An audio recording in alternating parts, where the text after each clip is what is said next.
Saya mau yang begitu, senang saya. Bukan karena huru-hara, tapi menunjukkan bahwa yang ibadah masih hidup. Kadang-kadang banyak orang pergi ibadah, itu tidak hidup loh ya. Numpang tidur. Di sini nggak ada ya Pak ya? Nggak ada. Di sini nggak ada yang numpang tidur. Di sini semua jemaatnya baik-baik. Di sini mendengarkan firman, pulang nanti baru tidur, firmannya dilupakan. Amin. Yang bilang amin berarti melakukan. Ya. Kalau Paskah ini sudah, saya perkenalkan diri dulu. Yang jelas nama saya bukan Bambang ya. Kan, nama saya Florin ya. Ini suami saya, ini anak saya. Suami saya satu saja cukup ya. Gak boleh banyak-banyak. Ya, bicara Paskah, saya percaya semua ngerti Paskah lah. Paskah itu apa sih?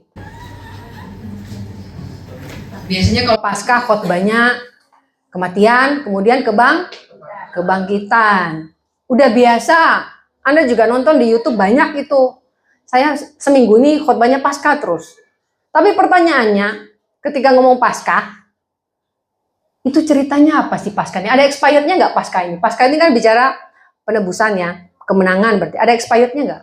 Ayo, di luar sana ada pengajaran ada expirednya loh. Expired tuh gini loh, gini kalau expired tuh gini. KTP ada masa berlakunya toh? Ada. Oh sekarang seumur hidup ya. Yang ada itu SIM ya. SIM. Paspor juga. Pertanyaan saya, kenapa surat nikah tidak ada masa berlaku? Memang begitu ya. Oh begitu ya. Padahal banyak yang berharap itu ada masa berlakunya loh. Bukan di sini. Di luar sana ya. Ada pertanyaan, Bu kenapa ya Bu ya? Surat nikah itu nggak ada masa berlakunya. Kenapa Pak? Ya saya pikir kalau ada masa berlakunya kan tiap kali 5 tahun bisa ganti. Betul. Silahkan kalau Anda sanggup. Ya Anda belum tahu. Ras terkuat di dunia ini wanita. Anda jangan macam-macam. Amin Ibu. Ya. Ya. Oke, Paskah biasanya itu tentang kematian dan kebangkitan. Nah, pertanyaannya itu mengapa dan apa? Setelah Paskah itu kita merayakan nih. Terus mau ngapain? Saya tidak mau mengkhotbahkan kematiannya, saya tidak mau khotbahkan kebangkitannya. Semua pasti tahu lah, orang Kristen pasti tahu lah. Nggak mungkin Paskah itu bicara tentang kelahiran, itu Natal. Bicara kematian, itu dasar doktrin kekristenan. Bicara kebangkitan, itu dasar iman. Kenapa dibilang dasar iman? Siapa yang mau percaya ada orang mati bangkit? Kan tidak ada. Tetapi karena iman, itu menjadi dasar iman, kita percaya pada kebangkitan. Tetapi yang jadi pertanyaannya ketika ngomong Paskah, itu mengapa? Mengapa harus ditebus? Mengapa harus ada penebusan? Kemudian setelah itu, setelah mendapatkan kemenangan pada kebangkitan Kristus, terus mau apa? Saya akan bahas ini. Saya akan bahas yang pertama adalah, yang ditebus itu apa ya? Yang ditebus? Dosa. Berarti ditebus karena berdosa. Di sini yang tidak berdosa ada tidak? Tidak ada. Ya, bicara dosa, kita baca ayatnya dulu ya. 1 Yohanes 3 ayat 4. 1 Yohanes 3 ayat 4. 1, 2, 3. Setiap orang yang berbuat dosa melanggar juga hukum Allah. Sebab dosa adalah pelanggaran hukum Allah. Berarti dosa adalah pelanggaran hukum Allah. Itu sudah ada penjelasannya. Nah, ketika bicara dosa tadi, berarti kan kita melanggar hukum Allah. Ada orang mengaku bahwa dia tidak pernah melanggar hukum Allah. Karena dia berpikir hukum Allah itu bicara selingkuh, membunuh, mencuri. Di sini ada yang tidak, katanya begitu. Tetapi ketika bicara dosa, di dalam Yohanes ini pakai kata hamar. Hamarsia di sini yang sekolah STT siapa? Ya, wah ini hebat-hebat semua nih calon-calon pendeta. Tapi jangan jadi calon-calon Farisi ya. Nah, hamartia itu artinya apa? Apa artinya? Tidak tepat sasaran. Betul, meleset, tidak tepat sasaran. Berarti kalau Anda menyatakan cinta kepada cewek Anda ditolak, berarti Anda hamarsia. Anda jomblo? Hidup jomblo. Tidak ya? Tidak. Maksud saya jomblo harus hidup. Kalau mati kan tidak dapat jomblo. Ya? Nah, berarti Anda jangan melakukan hamarsia ketika Anda melakukan cinta. Doa dulu. Makanya sekolah STT Anda ya. Supaya sebelum menyatakan cinta harus tepat sasaran. Hamarsia. Nah, itu berarti tidak tepat sasaran. Nah, ketika bicara dosa tidak tepat sasaran itu apa sih?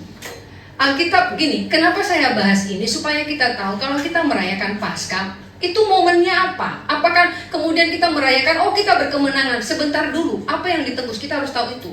Karena banyak orang mau terima hadiah, tapi dia tidak mau tahu setelah dapat hadiah mau apain. Karena ada orang merayakan Paskah tetapi terus berdosa, karena berpikir saya sudah jadi Kristen, sekali selamat tetap selamat. Sebentar. Saya tidak mau mengatakan bahwa keselamatan Anda hilang, tidak. Tetapi bukankah keselamatan itu harus dikerjakan? Betul ya? Tapi bukan berarti karena perbuatan kemudian Anda masuk surga, tidak. Tetapi ketika bicara tadi Paskah, kita harus tahu dulu apa yang ditebus, berarti dosa. Nah, dosa ini apa tadi? Melanggar hukum Allah. Kalau di dalam Alkitab tadi dikatakan di dalam Yohanes ya, di dalam Yohanes 8 ayat 21 itu memakai kata hamartia. Kita baca dulu Yohanes 8 ayat 21.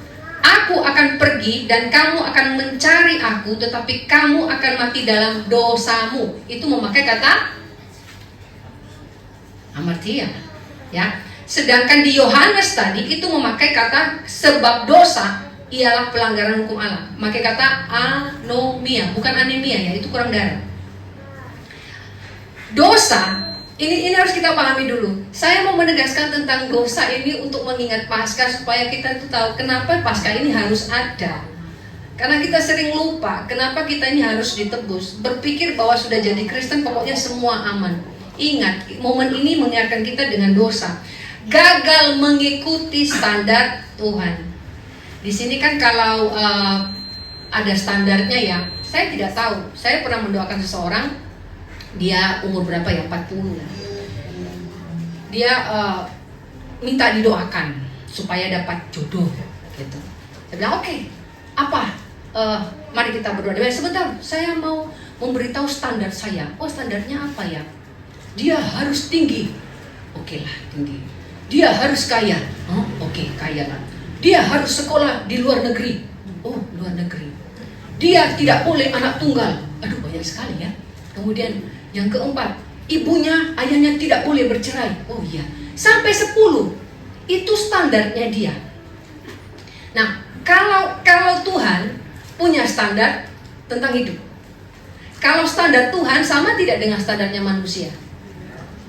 Tidak. Nah, ketika bicara tadi yang ini didoakan standarnya banyak, itu karena keinginan manusia, ada keinginan daging. Tetapi ketika bicara standar Tuhan dalam hidup kita sebenarnya supaya kita selamat, supaya kita tidak hidup dalam dosa. Nah, standar Tuhan hari ini yang kita langgar apa sih? Oh, saya orang baik kok, saya tidak melanggar standar Tuhan. Pertanyaan saya, ada pendeta tidak yang melanggar standar Tuhan? Ada. Saya tidak mau dosa yang besar-besar lah, jangan besar-besar, kecil-kecil aja kalau pendeta. Kira-kira dosa pendeta apa? Hah? Ngambil persembahan, Pak. Siapa pendeta itu, Pak? Kita cari, Pak. Tidak sopan pendeta itu, permalukan nama pendeta. Gini, terkadang saya beritahu, mungkin tidak sesuai dengan standar manusia, tetapi ini subjektif ya. Saya katakan, saya tidak mau mengatakan ini, tetapi banyak orang berpikir dosanya pendeta adalah soal uang misalnya. Sebenarnya dosanya pendeta yang paling susah dicari tahu adalah ketika dia mulai menyesal menjadi pendeta. Karena dia mulai lari dari panggilan Tuhan. Kalau mencuri uang biasa, itu manusia, gak usah pendeta, manusia juga. Ya, kalau selingkuh udah biasa dunia dengan hal itu. Kumpul kebo, kumpul kambing, kumpul ayam udah biasa itu. Ya. Tetapi kalau bicara pendeta, dosa besarnya sebenarnya yang pertama adalah lari dari panggilan. Misalnya bukan di sini. Jemaatnya itu sudah antik, unik, nyalakan pendeta terus. Dia yang salah, dia yang cerai, katanya gara-gara pendetaku ini loh. Kenapa? Pendetaku sudah doakan kami, tumpang tangan, kenapa kami tetap cerai? Loh, yang kasih surat cerai siapa? Saya. Loh, kok yang salah kok pendeta? Berarti doanya pendeta kurang hebat, manjur. Ada juga yang jomblo sampai umur berapa? Yang salah pendetanya lagi. Ini gara-gara pendeta nih saya jomblo. Loh, kenapa? Lu paksa pendeta nikahin kamu? Oh bukan, dia doakan saya sudah 5 tahun kok tidak dapat jodoh. Salah pendeta lagi. Ya kalau itu kan orang bisa menuduh saja, tetapi saya beritahu dosa yang terkadang kita berpikir dosa. Makanya saya mengajak kita untuk melihat dosa itu jangan terlalu ekstrim ya, membunuh. Tapi ada hal yang iblis menutup mata kita untuk melihat bahwa ini dosa yang sering kita lakukan. Nah, saya tidak mau bicara pendeta lagi. Apa panggilan Tuhan dalam hidup Anda hari ini yang kerap kali Anda berdosa karena hal itu? Dan ketika Paskah Anda mengingat, oh dosa ini yang seharusnya ditebus. Anda sudah bertobat jadi Kristen melayani. Mungkin dulu ada yang biasa ngomong kotor, misalnya ngomong kotor biasanya sampah gitu kan, kotor. Ya, terus ada yang biasa maaf saya beritahu para pria, beberapa yang saya konselingi itu selalu dengan pornografi, selalu dengan masturbasi atau onani. Masalahnya di sana, muter-muter di situ. Setelah bertobat sudah tidak lagi. Tetapi panggilan Anda hari ini apa? Yang terkadang Anda lari dari Tuhan. Pertanyaan saya, apakah jadi suami itu panggilan? Kalau bukan panggilan ya, hari ini bisa suami, besok tidak. Besok jadi suami orang, kan bisa. Kan bukan panggilan, kan suka-sukanya. Betul tak? Loh, katanya bukan panggilan jadi suami. Jadi istri panggilan tidak? Panggilan. Kalau tidak, hari ini jadi istri orang. Bahaya dunia ini. Jadi anak panggilan bukan? Panggilan.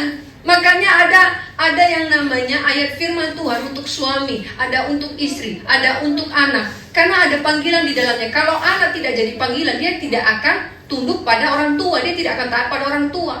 Kalau suami bukan panggilan, dia tidak akan menjadi suami yang baik, dia tidak akan jadi kepala rumah tangga.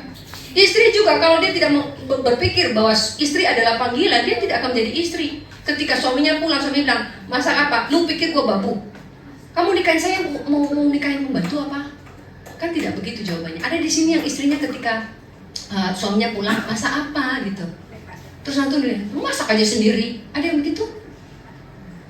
Saya tidak mengatakan bahwa wanita itu ketika dinikahi jadi babu, meskipun biasanya istri pekerjaannya lebih banyak loh dari suami. Suami kan ngantor, pulang. Kalau istri kadang jadi supir anaknya, jadi guru les anaknya, jadi dokter anaknya ketika panas ya. Kemudian dia juga bisa jadi tukang di rumah. Nah, ini kehebatannya para wanita. Tetapi saya katakan kalau wanita tidak berpikir bahwa istri bukan panggilan, dia akan lari dari panggilan Tuhan dan ini dosa. Jadi ketika mengingat Paskah, saya tidak mau mengingatkan kita dengan dosa-dosa yang bisa kita lihat di dalam Alkitab. Membunuh, mencuri, selingkuh, berzina, homoseksual, ada di dalam sana. Tapi yang kita tidak tahu, yang iblis sering kali menutup mata kita adalah panggilan kita. Nah, ini tadi bicara yang tidak tepat sasaran. Anda menjadi suami tetapi tidak tepat sasaran apa yang kita lakukan. Anda tidak berlaku sebagai suami di dalam rumah. Ketika Anda panggilan Anda mungkin sekolah, orang tua Anda membiayai Anda, tetapi Anda tidak tepat sasaran, tidak menjadi pelajar yang baik, Anda menyanyiakan uang sekolah yang sudah dibayar orang tua. Ini yang namanya saya ingin kita melihat dari sisi yang sering ditutupi sama iblis. Karena selalu dosa yang kita lihat yang besar-besar saja. Meskipun dosa itu semua sama, tapi yang ditutupi oleh iblis yang tidak tepat sasaran adalah panggilan kita. Itu yang pertama. Jadi ketika mengingat Paskah, ingat panggilan kita hari ini apa? Apa yang tidak tepat sasaran? Ketika Paskah kita rayakan, ingat ada sesuatu yang ditebus. Apa itu? Ketika kita mengingat itu, perbaiki itu. Meskipun hari ini tidak bisa sempurna, tetapi setiap hari kita berusaha untuk memperbaiki diri. Apakah bisa tiba-tiba kita langsung suci, kudus, terus tiba-tiba wah baik? Tidak. Butuh proses. Jadi ini yang pertama. Ketika bicara Paskah, kita harus mengingat apa yang namanya dosa. Kemudian tadi dikatakan gagal mengikuti standar Tuhan. Tuhan itu punya standar. Standarnya apa? Ketika engkau dipanggil jadi suami, ingat apa yang dikatakan firman Allah. Ketika engkau dipanggil jadi istri, apa kata firman Allah. Ketika engkau dipanggil jadi anak, apa kata firman Allah. Kemudian apa yang namanya yang dimaksud tadi dalam 1 Yohanes 3 itu tadi memakai kata anomia atau dosa, itu artinya memberontak terhadap Tuhan atau tidak punya hukum, lawless. Itu tadi kata dosa, bahasa Yunaninya anomia, bukan anemia.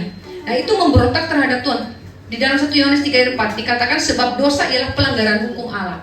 Nah, kita ini kalau melanggar hukum Allah berpikir gini, kita bisa menipu Tuhan. Anda pernah tahu ada cerita istri itu ditanyain sama suami, "Loh mah, kenapa toples gula ditulis garam? Saya tadi buat tehku jadi asin." Istrinya bilang gini, "Loh supaya tidak dikerumuni semut. Semut kan baca garam, jadi dia nggak jadi masuk dalam toplesnya." Kata istrinya begitu. Kemudian suaminya bilang gini, loh semut kan tidak bisa baca. Nah masalahnya begini juga Pak, Papa itu di HP kasih nama Pak Bambang. Ternyata itu bukan Pak Bambang, ternyata itu istri Pak Bambang. Nah siapa yang mau ditipu, istrinya atau Tuhan? Tuhan. Kita berpikir terkadang kita menipu Tuhan. Saya tidak mau bicara persembahan lah, kalau di tempat mereka bicara persepuluhan gitu ya. Saya bicara begini saja, ketika Anda mau memberi, memberi saja, tidak usah diceritakan. Ketika Anda mau berbuat baik saja. Jadi gini, kita tidak bisa menipu Tuhan dengan berbuat baik, kemudian kita berbuat dosa. Kita menipu Tuhan terkadang biasanya kalau di tempat lain itu, yang beberapa mau jemput pemusik. Oh, rajin sekali dia jemput. Sebentar, yang dijemput kok jomblo, yang jemput punya istri.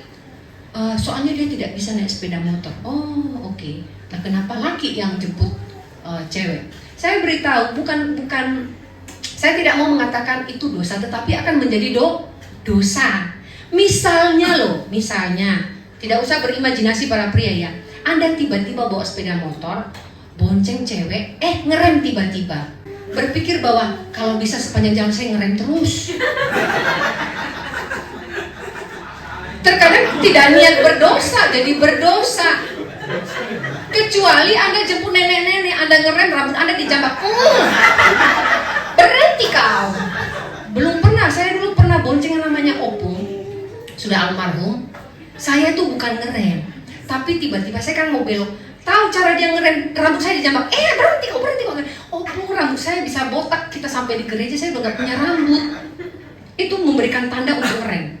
Nah ini, terkadang kita itu berpikir bahwa kita ini tidak akan teruji dengan hal seperti itu. Jadi jangan mencoba-coba ya. Ketika bicara tadi memberontak terhadap Tuhan, kita sengaja melakukan karena kita berpikir kita akan aman. Anda tahu sendiri apa yang sering Anda lakukan karena berpikir bakal aman. Termasuk ketika pendetanya telepon, kenapa kemarin tidak ke gereja? Gak enak badan saya Pak. Betul-betul gak enak badan. Padahal kemana coba? Ayo, ada yang pergi nonton bola, ada yang pergi pacaran, ada yang pergi liburan. Kalau pergi liburan bilang aja pergi liburan. Kalau malas tidur di rumah bilang aja malas. Tidak usah bilang ke pendetanya, gak enak badan saya Pak. Benar-benar gak enak badannya nanti. Yang beneran loh. Kenapa Anda takut kalau pendeta tahu bahwa Anda memang malas? Ya sudah, paling pendetanya ngomel-ngomel, terus kalau ngomel-ngomel, ya sudah, nggak apa-apa pendetanya marah aja. Ini kan bicara komitmen ketika pelayanan. Pendeta wajar dong tanya Anda, kenapa Anda tidak pelayanan hari ini, kenapa tidak gereja hari ini. Tiba-tiba misalnya, ini hari Sabtu, jam 3 tadi Anda bilang, aduh saya nggak bisa ini, nggak bisa pelayanan. Kan bingung cari penggantinya. Kenapa? Saya nggak enak badan. Padahal Anda janjian sama teman Anda, nanti ada itu, ada acara, ada cewek cakep di sana. Terus Anda tidak jadi. Nah inilah ya, ini hal yang sederhana. Jadi karena kita merasa bahwa kita bisa menipu Tuhan dengan berbuat dosa menutupinya. Seperti tadi, udah jelas itu gula, terus dikasih tulisan garam. Kita berpikir karena sama-sama putih, orang akan tertipu. Ingat, Tuhan tidak akan tertipu. Ketika bicara dosa, kembali lagi, pasca ingatlah bahwa dosa kita ditebus. Tetapi kalau dosa itu terus tidak expired, nggak ada expirednya, terus dilakukan, makna dari Paskah tidak ada artinya dalam hidup Anda. Tidak usah rayakan Paskah kalau Anda komitmen berbuat dosa. Percuma, nggak ada artinya kok. Kan Paskah bicara kemenangan. Apanya yang menang atau masih diperbudak sama dosa? Itu yang pertama ya. Yang kedua, ketika bicara Paskah, ini bicara pertobatan. Jadi kata bertobat, ini pertobatan di dalam Yohanes 1 ayat 4. Yohanes 1 ayat 4 kan dikatakan seperti ini. Bertobatlah dan berilah dirimu dibaptis. Itu ada kata bertobatlah. Bertobatlah yang dipakai di dalam ayat ini metanoia. Jadi metanoia itu artinya bertobat. Meta itu artinya apa? Berbalik. Metanoia. Nous atau noia itu artinya mengacu pada pikiran. Berarti berbalik, pikirannya berbalik. Berarti ada perubahan pada pikirannya. Jadi kalau hari ini dikatakan bertobatlah, cara berpikir kita ada pertobatan. Perspektif kita berubah. Biasanya kita melihat orang ini negatif terus. Kita melihat hidup kita negatif terus. Kita melihat rencana Tuhan negatif terus. ada metanoia, ada perubahan pada pikiran. Jadi bukan soal tiba-tiba Anda tetap shalom, yang dulu Anda tidak pernah salam, terus tiba-tiba berkata shalom. Bukan perubahan yang seperti itu ya. Itu bisa dibuat-buat kalau perbuatan, tapi kalau pikiran itu tidak bisa dibuat-buat. Berarti ada meta, berubah, perubahan, berbalik arah. Noia, metanoia, nous itu mengacu pada pikiran. Jadi pikirannya yang diubah dulu. Tindakan boleh terjadi itu karena perintah dari otak. Berarti pikiran kita memerintah. Nah, itu bedanya ketika bicara bertobat. Ketika bicara bertobat, apakah itu sama dengan rasa bersalah? Sama tidak? Anda merasa bersalah gitu. Apakah itu pertobatan? Kita baca ya, Matius 27 ayat 3. Matius 27 ayat 3. Pada waktu Yudas yang menyerahkan dia melihat bahwa Yesus telah dijatuhi hukuman mati, menyesallah dia. Menyesal. Lalu ia mengembalikan uang yang 30 perak itu kepada imam-imam, kepala dan tua-tua. Nah, kata menyesal ini tidak pakai kata metanoia, tetapi memakai kata metamelomai. Apa bedanya metamelomai? Itu diliputi emosi. Jadi emosinya yang mengungkapkan duka cita, ya, kesedihan. Ini perbedaannya dengan metanoia. Pertanyaan saya, waktu itu kira-kira Yudas bertobat atau tidak? Tidak bertobat, dia hanya menyesal. Ini yang sering terjadi dalam kehidupan kita. Menyesalnya banyak, bertobatnya tidak. Saya nyesal loh ganggu itu tadi istrinya orang. Terus, tapi tetap saya WA. Kenapa? Ya kan WA saja, nggak ngapa-ngapain kok. Kalau dulu kan ketemuan, terus sekarang WA saja. Menjaga silaturahmi. Silaturahmi sama istri orang. Ini kita menyesal dengan perbuatan tapi tidak bertobat. Jadi ketika bicara pasca, kita harus tahu ada yang ditebus, dosa. Setelah kita tahu sadar dengan dosa itu harus ada pertobatan. Tapi pertobatan ini apakah hanya menyesal? Kalau Anda hanya menyesal, ingat kita tidak jauh beda dengan Yudas. Ada duka cita, ada perasaan emosi, aduh menyesal melakukan. Tapi tetap juga melakukan hal yang sama, tidak ada pertobatan. Jadi ketika bicara pasca, tadi dikatakan di situ metamelomai. Jadi tidak bicara menyesal, tapi benar-benar ketika ada perubahan pikiran tadi, dia bertobat. Bukan hanya menyesal. Menyesal itu hanya bicara emosi toh, tapi pikirannya tidak. Jadi istilahnya kalau bahasa kerennya itu orang-orang baper-baper lebay gitu ya. Udah baper, lebay, tapi tetap aja tidak ada pertobatan dalam hidupnya. Di sini yang suka baper siapa? Gak ada yang ngaku, Pak. Biasanya suka baper gini, kalau pendetanya sudah khotbah, terus khotbah itu kena di dia, tersinggung. Pendeta itu sengaja singgung saya. Hei, pendeta itu loh tidak tahu Anda berbuat apa, kok tiba-tiba Anda tersinggung. Itu berarti Roh Kudus bekerja. Kenapa yang salah pendetanya? Itu namanya baper. Atau pendetanya lagi sakit gigi, biasanya ngomong shalom apa kabar? Pendetanya itu lagi tidak senang sama saya. Baper. Gitu. Iya, ini penyakit-penyakit kecil dalam gereja yang lama-lama jadi besar. Saya pernah dipanggil oleh seseorang, bos saya dulu, nama saya kan Florin. Saya nggak denger dia marah. Nah, tololin. Saya pikir telurnya siapa dicari-cari. Tololin. Terus akhirnya saya dipanggil teman saya, itu kamu dipanggil. Hah? Terus dia ngomong bahasa Taiwan gitu. Bos saya dulu bahasa Taiwan. Terus saya bilang, panggilnya tadi telolin, nama saya Florin, telolin gitu. Nah, dia tersinggung. Ya karena dia memang orang Taiwan, tidak bisa ngomong R. Jadi kalau bilang mau makan telur, jadi dia bilang kayak mau makan tolol kayak gitu. Jadi, masa saya tersinggung? Ya kan nggak gitu. Jadi kami makan yang di apa namanya di jangkrik gitu. Ya, saya sampai iklan ini. Kemudian dia mau pesan telur rebus itu loh. Jadi dia suruh saya pesan. Saya mau makan telur. Dalam hati ngaco. Hah? Mau makan? Terus nadanya nggak enak. Saya mau makan tolol gitu kan, harusnya saya mau makan telur gitu. Nah, tapi kan itu nadanya kita ya. Tapi dia enggak, saya mau makan tolol. Dalam hati saya tersinggung. Terus setelah itu, hah? Terus baru dia tunjuk menu. Ya tunjuk aja kali Pak, nggak usah ngomong tolol gitu. Nah kadang kan kita begitu baper. Saya berpikir dia baper dengan saya, karena setiap kali dia berbahasa Inggris saya tidak paham. Ya namanya dia berusaha berbahasa Inggris, terus saya nggak bisa bahasa Taiwan, dia campur-campur dengan bahasa Mandarin, saya nggak bisa. Jadi saya harus berbahasa Inggris dengan dia. Nah saya berpikir dia nggak senang dengan saya karena saya berbahasa Inggris. Udah saya dipanggil telolin, terus pas dipanggil di restoran dia bilang saya tolong, saya baper waktu itu. Ini yang sering terjadi di gereja. Jadi ketika bicara tadi menyesal, kita menyesal terkadang di hadapan Tuhan, ya, tetapi tidak sepenuhnya bertobat. Kenapa? Karena kita masih baper sama Tuhan. Aku sudah menyesal Tuhan, tetapi kenapa Tuhan tidak menjawab doa? Aku sudah menyesal Tuhan, tetapi hidupku kok masih begini. Emang hidupnya kenapa? Ada apa dengan hidup Anda? Kalau hari ini Anda bisa makan, Anda masih bisa naik sepeda motor, itu puji Tuhan. Emang ada apa dengan hidup Anda? Kemarin saya ada orang bertanya gini, hidup saya begini-begini saja Bu. Begininya kenapa? Ya saya kerjanya hanya jualan plastik terus. Masih untung bisa kerja jualan plastik. Daripada yang saya lihat di jalan itu, minta-minta, Anda sudah bekerja, diberikan kesehatan, puji Tuhan.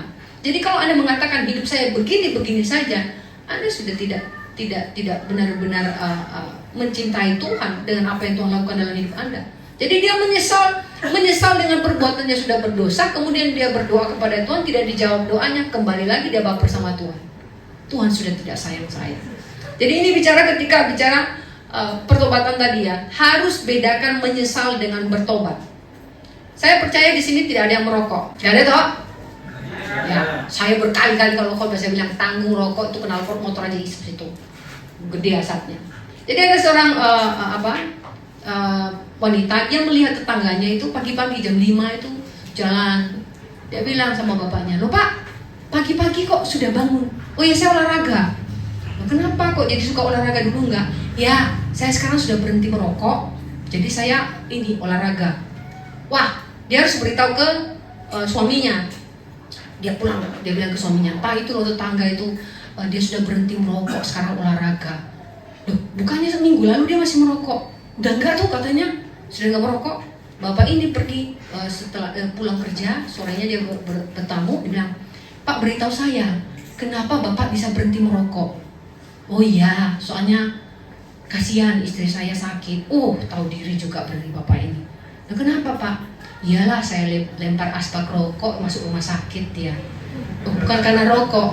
"Ya, sebenarnya saya tidak merokok lagi, gara-gara itu saya dipenjara 3 bulan." Jadi pertobatannya terjadi karena harus ada hal yang menyakitkan dulu. Jangan tunggu Tuhan menguji Anda terlalu berat baru bertobat. Banyak orang, maaf, sudah stroke baru panggil Tuhan. Sudah utangnya menumpuk baru panggil Tuhan. Sudah sakit, nafasnya tinggal sampai bunyi fluid itu, baru cari Tuhan. Terus kalau bisa panggil pendeta, "Saya mau perjamuan kudus." "Kenapa?" "Biar dosa saya hilang." Mau makan hosti sampai 1 kilo itu dosa nggak hilang. Kalau minum anggur Anda bisa mabuk. Kalau yang sirup-sirup Anda bisa sakit perut. Itu tidak akan menghapus dosa. Jadi ketika bicara bertobat sungguh-sungguh. Jadi jangan tunggu mau mati aja dulu baru bertobat. Soalnya Bu, saya pernah lihat di rumah sakit ada pendeta mendoakan yang dulu tidak percaya, keluar dari rumah sakit, dari ruang ICU, pendetanya bilang, "Dia sudah diterima Tuhan." Oh ya, jadi Anda mau mengikut begitu. Jadi tunggu mati kemudian baru bertobat. Ya, jangan ngikuti hal-hal yang seperti ini ya. Saya katakan kalau baca firman Tuhan itu Anda tidak akan tahu Tuhan datang kapan. Tidak ada yang beritahu, "Oh nanti malam Tuhan datang jam 12, berarti Anda bertobat jam 11 atau jam 11.55 kurang 5 menit. Masih cepet-cepet makan hosti." Makanya siap-siapan hosti di rumah ya. Makan biar dosanya hilang, siapa tahu Tuhan Yesus datang. Ada yang bilang kan Tuhan Yesus bisa diketahui kedatangannya ada bunyi trompet. Iya kalau telinganya nggak budek, kalau budek. Mau segede gaban juga trompet kalau budek. Apa? Trompet. Oh, saya pikir suruh tidur. Enggak. Tapi kadang kita yang budek apa? Rohani kita budek. Nah ini penyakit yang sering terjadi, rohani budek. Ya, oke. Yang ketiga, bicara Paskah. Yang pertama dari dosa. Ketika kita mengingat Paskah, ingat ada dosa yang ditebus. Tetapi setelah dosa itu ditebus, apakah sudah ada pertobatan atau masih berdosa? Kalau masih berdosa, jangan rayakan Paskah. Percuma. Ketika Anda merayakan Paskah berarti Anda merayakan kemenangan. Kalau masih berbuat dosa berarti belum menang hidup Anda. Yang ketiga ini bicara victory, kemenangan. Pasti dong bicara kemenangan ya. Ketika bicara kemenangan kita baca 1 Korintus 15 ayat 57. 1 Korintus 15 ayat 57. Tetapi syukur kepada Allah yang telah memberikan kepada kita kemenangan oleh Yesus Kristus Tuhan kita. Sekali lagi. Tetapi syukur kepada Allah yang telah memberikan kepada kita kemenangan oleh Yesus Kristus Tuhan kita. Check up sekarang ya. Semua punya iman di dalam Kristus? Amin. Cek. Cedeng. Semua sudah bertobat? Cedeng. Semua mau melewati proses dan tantangan? Amin toh ayo ya. Tapi kalau sudah susah hidupnya ngomel terus. Harus diceklis dulu. Ketika bicara orang berkemenangan, pertama dia mau melalui tantangan. Cek. Iman di dalam Kristus pasti dong. Cek. Kemudian dia siap dengan godaan dunia ini. Apa godaan dunia ini? Ayo, tiap orang beda-beda loh godaannya. Di desa itu yang menjadi tantangan buat mereka, godaan buat mereka adalah ketika ada yang namanya undian lewat HP. Anda memenangkan. Beberapa di desa hamba Tuhan yang saya layani, saya kan mentoring beberapa hamba Tuhan, itu mereka sering ketipu. Ketipunya karena Anda memenangkan ini, klik ini, diklik, sudah dihack HP-nya. Hanya gara-gara ada tulisan 2 juta, Anda menang ini. Terus ada yang ditelepon, dibilang, Pak ini, mereka tahu nama, mereka ini. Nah, godaan mereka adalah ketika ada yang menawarkan uang. Jadi akhirnya mereka lupa. Mereka lupa bahwa berkat Tuhan caranya tidak seperti itu. Di sini ada yang percaya kalau berkat Tuhan itu seperti undian. Berkat Tuhan tidak seperti undian. Karena berkat Tuhan ada setiap hari tanpa diundi. Amin. Siapa yang berpikir bahwa berkat Tuhan itu undian? Tidak. Tanpa diundi Tuhan memberkati kita tiap hari. Hanya saja kalau ada perspektif yang sudah diubah, kita bisa melihat bahwa itu berkat. Hari ini sepeda motor Anda sudah 15 tahun lah bunyinya ketok. Anda bersyukur gak punya motor begitu? Bersyukur. Itu perspektif yang baru di dalam Kristus. Kalau Anda tidak tahu bersyukur, Anda tidak suka dengan motor itu. Anda akan berusaha nyicil meskipun gak punya duit. Yang penting utang dulu lah. Yang penting gaya kan bawa sepeda motor baru. Ada yang begitu. Tapi ketika perspektif sudah diubah, kita akan tahu kita orang-orang yang berkemenangan. Nah, ini seperti iman kita juga ya, mati hidup kadang-kadang. Ya, jadi kita mesti memahami bahwa ketika bicara kemenangan, kita ini orang-orang yang punya perspektif baru, melihat segala sesuatu ada dalam proses yang sudah Tuhan tentukan. Jadi seperti ini, kalau sudah dikasih rumah, meskipun atapnya agak miring sedikit, tapi kita masih tinggal di dalamnya, bersyukur kepada Tuhan. Ini orang-orang yang berkemenangan. Kalau dulu ketika menikah, istri Anda kurus, setelah menikah dia gemuk, Anda harus bersyukur, berarti Anda memberikan dia makan yang cukup. Kenapa para pria setelah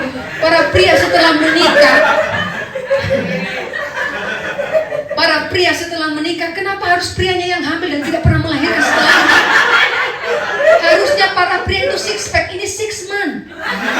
Kadang-kadang 9 month, 12 month. Bertambah-tambah monthnya. Kenapa? Itu bukti kesuburan. Bukti berkat Allah ada dalam hidupnya.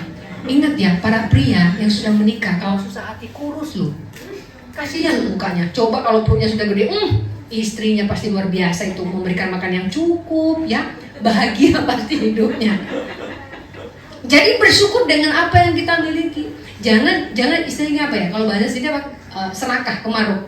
Apa yang sudah Tuhan kasih, nikmati dulu itu, syukuri. Jangan sampai tergoda dengan membandingkan diri dengan orang lain. Oh itu tapi begini, itu sudah. Saya katakan selalu ada yang lebih kaya dari yang kaya. Tapi apa yang kita miliki hari ini, bersyukurlah. Karena kalau membandingkan tidak akan pernah berhenti. Anda membandingkan dia lebih cantik, itu subjektif. Mungkin menurut orang itu cantik. Saya katakan ya, orang bule kenapa suka yang hitam? Karena katanya hitam itu eksotis. Orang Indonesia beli pemutih, sabun pemutih, muka pemutih, semua pemutih. Iya, sampai baklis dipakai buat mukanya biar putih. Kenapa harus diputihkan kayak mochi? Anda pernah lihat perempuan mukanya putih, hairnya hitam? Kenapa? Dari itu loh, 2 cm. Karena berpikir menjadi putih itu cantik. Itu subjektif. Ada seseorang begini. Karena gini, kalau iman kita bisa digambarkan seperti ini. Beli gorengan. Pak, gorengan satu berapa, Pak? 1.000. Oh, 2.000. Oke, 2.000. Kalau di daerah saya, oh di desa nggak 1.000 ya, 2.000. Itu pakai cabai ya, Pak? Oh iya. Cabainya bayar? Enggak bayar. Oh yaudah, beli gorengannya 5, cabainya sekilo ya, Pak? Kan gratis cabainya. Kita sering meminta sama Tuhan begitu. Sepertinya kita baik hati meminta yang sederhana, tetapi embel-embelnya mau gratisnya yang banyak. Beli gorengan 5, tapi minta cabainya karena gratis 1 kilo. Apa doa kita yang terkadang membuat kita tidak seperti orang yang berkemenangan? Saya sering memberikan contoh iman orang Kristen itu seperti ingus, yang kadang-kadang masuk keluar lagi, masuk keluar lagi. Jadi masuk keluar gereja, kenapa? Keluar ketika sakit hati sama pendetanya, masuk lagi di gereja, keluar lagi karena putus sama jemaat yang di sana, pindah lagi, masuk lagi di gereja, tidak cocok sama pelayannya, ya. Nah, ketika sudah bicara sudah ditebus, berarti kita orang-orang yang berkemenangan. Berkemenangan dari cara berpikir. Jadi cara berpikir kita harus menjadi pemenang. Jangan lagi menjadi punya pemikiran seperti budak. Tidak diperbudak oleh keadaan, tidak diperbudak oleh dunia. Apa? Pemikiran-pemikiran dunia. Perspektif kita harus seperti Kristus. Ketika Kristus melihat A, dia melihatnya dengan kasih. Ketika Anda melihat si A unik, antik, ya sudah, terima dia apa adanya. Tidak usah komplain. Karena Tuhan sudah menciptakan kita ini sempurna menurut pandangan Allah. Yang mendistorsi kebaikan dalam diri kita adalah dosa. Jadi kalau di gereja Anda tidak cocok dengan si A, ya sudah. Itu memang orangnya seperti itu. Selama itu tidak membuat Anda berdosa, hanya mengganggu sedikit pandangan Anda, ya sudah.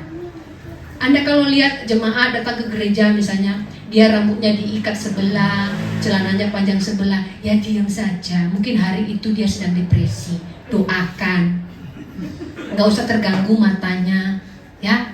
Jadi ini yang bicara ketika orang-orang berkemenangan, punya pemikiran, perspektif seperti Kristus. Lihatlah orang itu dengan kasih. Lihatlah kehidupan kita dengan kasih Kristus, bahwa kita ada hari ini karena Kristus ada dalam diri kita. Kita orang-orang berkemenangan dari cara berpikir, dari cara berbicara, dari cara berbuat. Itu membuktikan siapa kita. Jadi kita orang-orang yang berkemenangan.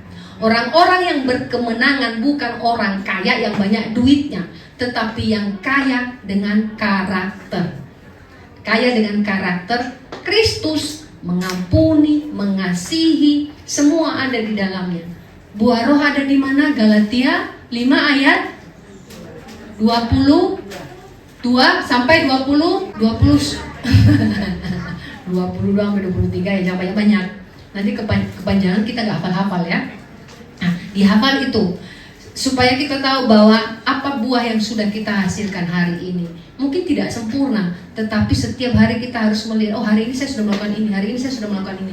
Berarti Anda orang-orang berkemenangan. Tetapi kita baca tadi di dalam 1 Korintus sekali lagi supaya kita paham siapa kita di dalam Kristus. Tetapi syukur kepada Allah yang telah memberikan kepada kita kemenangan. Orang-orang yang berkemenangan angkat tangan. Jadi mulai hari ini jangan baper ya. Orang-orang yang berkemenangan tidak baper. Kalau hari ini Anda masih jomblo, berarti Anda masih hambar ya. Tunggu ya, sabar ya. Jodoh tidak akan kemana-mana. Jodohnya di situ aja, soalnya dia nggak punya sepeda motor ya.